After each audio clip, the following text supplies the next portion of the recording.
আজকে খেলা জামালপুর ইলেকট্রনিক্স এবং পাদুকা। উক্ত খেলায় অনেক দর্শক আছে। খেলা আজকে যদি দেরি হয়ে গেল। বাজারের ব্যবসায়ী আলাদা, এরাও ব্যবসায়ী, এরাও ব্যবসায়ী, বন্ধু বন্ধু, ভাই ভাই। এমন কোনো আচরণ বা এমন কোনো কিছু করা যাবে না যে কেউ কোনো মনে কষ্ট পায় প্লাস হাতে পায়ে ব্যথা পায়। খেলা হবে ফুটবলের সাথে, কিন্তু মানুষের সাথে মানুষ। বুঝতে পারলাম? এমন কোনো আচরণ করা যাবে না কারো ব্যবহারেও কেউ কষ্ট পায়। আর মাইরে দিয়ে ফেলা দেওয়া তো আলাদা বিষয়। ঠিক আছে?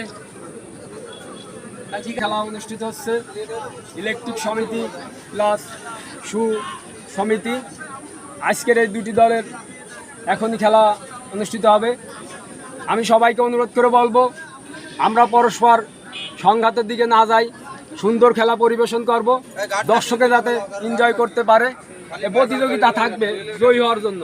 এমন কোনো ই করবো না, আক্রমণ বিক্রম বা মারামারি কাজ করবো না, খেলবো না যাতে মানুষ ঠ্যাং ভাঙবে বা ক্ষতি হবে, এইটা জন্য না করি। আর সর্বশেষ আমাদের পরিবেশ ঠিক রাখতে হবে। আমরা আগামীতেও আমাদের বাজারে এই আরও অন্যান্য সংগঠন আছে, আশা করি সামনে একটা প্ল্যান করে আমরা দেখি অতীতের মতো লিগ ছাড়তে পারি নাকি। সেই লিগের আলোকেই আজকে আমরা খেলা শুরু করলাম। সময় দিলে খেলা কিন্তু কম হবে না দর্শক, খেলা সেই সমানই হবে। 2 মিনিটের মধ্যে ইলেকট্রনিকের বেলা অনেক ভালো, আমি আশা করি এরাই জিতে যাবে। আগে থেকেই বলতেছি। খেলা শুরু হয়ে গেল।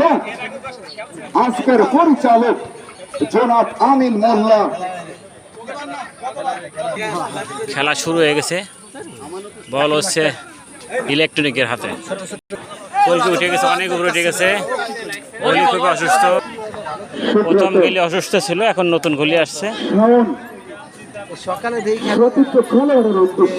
অলরেডি খেলোয়াড় একজন অসুস্থ মাঠের বাইরে চলে গেছে। আমিন, খেলা দেখে শুনে দিতে হবে। এইসব ছেলে পেলে তো মাঠ অ্যাক্সিডেন্ট করে। হ্যাঁ, আরে তুমি এই সুন্দর। কেসে পারবা না।